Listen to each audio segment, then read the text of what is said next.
के लिए ये मुश्किल है अगर ये पीडीएम ये स्टेप उठाती है। मेरा नहीं ख्याल कि मुल्क के अंदर जो पहले से जो इंतशार है उसको मज़ीद हवा मिलेगी। अगर हुकूमत मौजूदा हुकूमत इस चीज़ की मुतहम्मल नहीं हो सकती, इससे ये ज़रूर होगा कि अदलिया के ऊपर एक प्रेशर बिल्ड होगा। पहली बात ये कि चीफ जस्टिस फ्रंट फुट पे है। ये पहली दफ़ा हुआ है कि चीफ जस्टिस खुद अपनी जो उसका अदालती यूनिटी है जिसमें तमाम जजेस की जो है वो कंसेंसस इकट्ठा था। जैसे मिसाल के तौर पर जब हम इफ्तिखार चौधरी की बात करते हैं तो इफ्तिखार चौधरी की उस टाइम जो वेव आई उस टाइम पे तो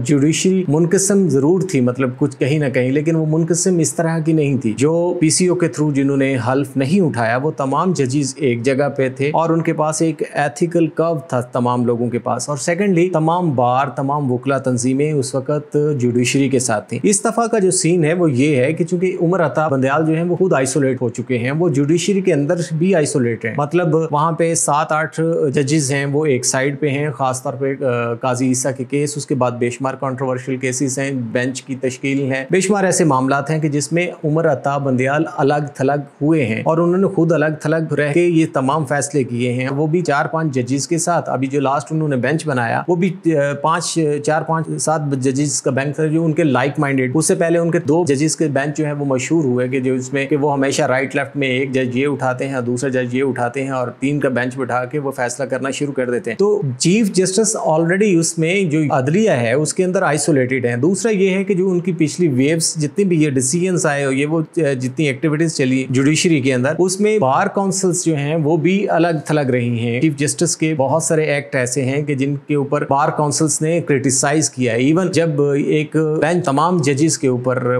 मुश्तमिल एक बेंच का अपोजिशन ने भी और वकला बरादरी ने भी मुतालबा किया तो उसके ऊपर भी चीफ जस्टिस ने अपना स्टांस जो है वो बिल्कुल अलग रखा, जिसकी वजह से बार काउंसिल्स जो हैं उनके अंदर एक खासी तफरीक मौजूद है और इस मामले में चीफ जस्टिस के साथ नहीं रहे। अभी तक जितना procedure chief justice Umar Ata Bandial ने लिया है तो वो बुनियादी तौर पे वही 6-7 जजों और जो लाइक माइंडेड हैं उनके ऊपर फ्रंट फुट पे खेल रहे हैं। लेकिन वो शायद इस दफा उनकी स्ट्रेंथ ना तो वकला बरादरी है ना उनकी अपनी जुडिशियल पैनल है जिसके अंदर तमाम जजेस हैं, बल्कि उनकी स्ट्रेंथ जिस तरह फोन कॉल्स के ऊपर भी आपने जो लास्ट वीक हुई थी इमरान खान की और मुसर्रत चीमा की, और उसमें भी एक इशारा किया गया था कि चीफ जस्टिस मानते हैं। इमरान खान ने कहा कि जी चीफ जस्टिस मानते हैं और वो उनकी बहुत मानते हैं। वो जो उनका कहना है यानी जो उनकी तरफ का इशारा है तो वो कुछ ऐसी कुव्वतें हो सकती हैं जिनकी तशरीह अभी बाकी है कि वो कौन सी ऐसी कुव्वतें हैं कि जिनके बिहाफ के ऊपर चीफ जस्टिस जो है वो इतना एग्रेसिवली आगे मूव कर रहे हैं और इमरान खान या पीटीआई को इस कदर जो है वो स्पोर्टिव आंखों से देखते हैं, इतना फ्रेंडली अंदाज से जो है ना उसको आगे बढ़ा रहे हैं। मदर ऑफ लॉ और मदर इन लॉ बुनियादी तौर पर ये सियासी बात तो हो सकती है, लेकिन मेरा नहीं ख्याल कि इसमें जो मदर इन लॉ है वो इतना रोल अदा कर सकती है कि वो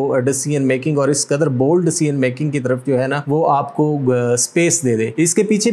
कोई और रीजनिंग होती है, इसके पीछे शायद कोई और इंफ्रास्ट्रक्चर है जो चीफ जस्टिस को इतनी मॉरल या इतनी स्ट्रेंथ दे रहा है। अब कौन सा ऐसा चीफ जस्टिस होगा जो किसी भी मुल्ज़म को देख के कहेगा कि वेलकम और विश यू गुड लक और इस तरह की कलमात कहेगा। किसी चीफ जस्टिस या किसी आम जस्टिस को किसी ऐसी जगह किसी आप गाँव देहात के एक आम पंचायती को भी ये जेब नहीं देता है कि वो इस तरह की कलमात कहे। वो उस टाइम पे एक ऐसी न्यूट्रल पोजीशन पे होता है जहां उसके लिए दोनों पार्टियां जो हैं वो एक ही जगह पे खड़ी होती हैं। एक है जिसने इल्जाम लगाया होता है और एक जिसके ऊपर इल्जाम लगा होता है और दोनों को प्रूव होना होता है। उसके बाद आपने किसी को डिक्लेयर कर देना है कि ये इसका इल्जाम सही है या इसका इल्जाम गलत है। आप किसी को अदालत के अंदर ऐसा पिचकारना और ये खिलाफ आइन है या ये गैर इखलाकी है, इसको आप किसी भी आईनी इखलाक में नहीं रख सकते या इसको आप अच्छे अंदाज से या अच्छे लफ्जों में याद नहीं कर सकते इस जेस्चर को। ये एक ऐसा है कि जो शायद आइन के इमेज को खराब करता है। हमारे मुल्क में जो सबसे ज्यादा अनफॉर्चुनेट बात है वो यही है कि यहाँ पे किसी के पास भी पावर गई है तो वहां पे जो उसकी टॉप है तो उस पावर को गलत तरीके से एक्सरसाइज किया है। और आप जुडिशरी कह लें, जब जुडिशियल एक्टिविज्म आया और उसके बाद इफ्तिखार चौधरी, उसके बाद साकिब निसार के बाद उमर अता बंदयाल, तो ये फर्द वाहद बन के इन्होंने रूल किया। इन्होंने बेसिकली अपने ही इदारे के ऊपर रूल किया और उन्होंने जो चाह वैसे करने की कोशिश की। जबकि यहाँ पे ये पाकिस्तान के अंदर है, ये बहुत अनफॉर्चुनेट है कि जब एक शख्स को पावर मिलती है तो वो बजाय कि उस इदारे को बड़ा करने की कोशिश करे वो खुद को एम्पावर करना शुरू कर देता है और जिसके असरात आप देखते हैं कि वो हमेशा इदारों के ऊपर भी बुरे अंदाज से पड़ते हैं और ओवरऑल जो हमारी सोसाइटी है या समाज है उसके ऊपर तो उसके इंतहाई मनफी असरात जो है वो مرتب ہوते ہیں کہ کون سا آئین ہے کہ جس میں یہ لکھا ہو کہ چیف جسٹس جو ہے وہ اس چیز کا فیصلہ کرے گا کہ انتخابات کب ہونے ہیں, انتخابات کیسے کروانے ہیں, کون کروائے گا, یہ کہاں پہ لکھا ہوا ہے. اس کے لیے پراپر الیکشن کمیشن ایک باڈی ہے اور آئین اس کو استحقاق دیتا ہے کہ وہ یہ فیصلہ کرے کہ اس نے الیکشن کب کنڈکٹ کرنا ہے, کیسے کرنا ہے, کیا پروسیجر ہوگا. اب اگر آپ انٹروین کر کے کسی دوسرے ادارے کے اندر یا اس کو ہائی جیک کر لیتے ہیں ان رائٹس کو, اور ہائی جیک کرنے کے بعد یہ کہتے ہیں کہ میں آئین کا تحفظ کر رہا ہوں, تو یہ میرا خیال ہے یہ بذات خود غیر آئینی بات ہے. آپ آئین کو غیر آئینی انداز سے امپلیمنٹ نہیں کر سکتے. دیکھیں سو موٹو تو نہیں ہے. کل کا جو خبریں جو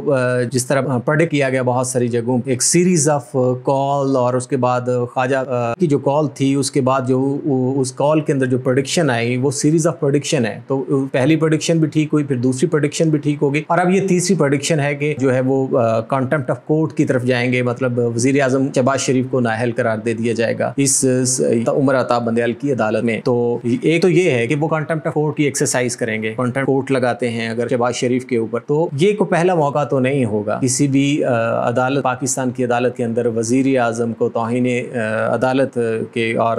اس جرم میں ان کو اپنے آفس سے دربدر کرنے کا. تو اس سے کیا ہوگا, اس سے ایک جو ویو بنے گی وہ یہ بھی ویو بنے گی کہ شہباز شریف کے پاس ایک مورل اتھارٹی شاید آ جائے, یا مسلم لیگ نون یا پی ڈی ایم جو خود ایک کمزور پوزیشن پہ کھڑی ہے, مطلب ابھی تک انہوں نے ایک ڈیڑھ جتنا ٹینیور انہوں نے گزارا ہے اس میں نہ تو بہتر طریقے سے ڈیلیور کر سکی ہے, نہ ہی وہ بہتر طریقے سے پرفارم کر سکی ہے, اور نہ ہی وہ جو ابھی تک کے جتنے بھی ایشوز ہیں ان کو بہتر طریقے سے ٹیکل کر سکی ہے. تو اس کے لیے ایک سیف پیسج البتہ ہے کہ اگر کانٹمپٹ آف کورٹ لگتا ہے تو وہ دوبارہ سے لوگوں کے پاس جائے گی اور اپنا جو ایک سمپتھی کا ووٹ ہے اس کو اکٹھا کرنے کی کوشش کرے گی. جو اینٹی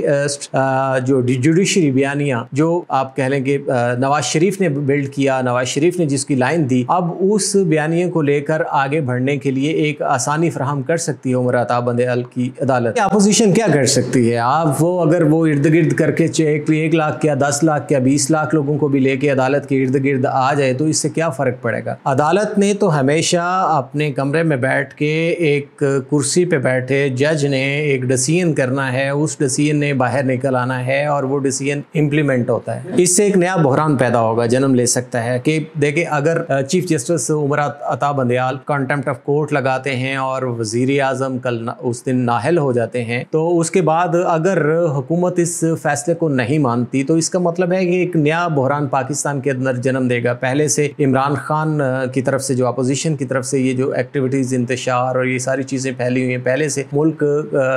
بہت مشکل حالات سے گزر رہا ہے, معاشی تکالیف ہیں, IMF کے ایشوز ہیں, وہ بیل آؤٹ نہیں کر پا رہا. تو اس طرح بہت ساری ایسی چیزیں ہیں, تو ایک نیا بحران جنم لے گا. میرا خیال ہے کہ اس پہ عمر عطا بندیال کو یہ بات ضرور کہنی چاہیے کہ آپ کو معطل کر کے مجھے بہت, آپ دیکھیں کہ ملک کے اندر پولیٹیکل اکانومی ہے وہ اگر اس جگہ پہ چلی جاتی ہے, اداروں کے اندر پہلے ہی تقسیم ہے, عدالت جوڈیشری کے اندر تقسیم آ گئی, پاکستان کی سیاسی جماعتیں آپس میں اس طرح کہہ لیں کہ ایک دوسرے کے گریبان کو پکڑ کے بیٹھ جائیں گی, تو اس کا بعد اور معاشی حالات اس جگہ پہ ہوں گے, تو پھر آپ کے پاس آپ ایک مارجن دے رہے ہیں. اور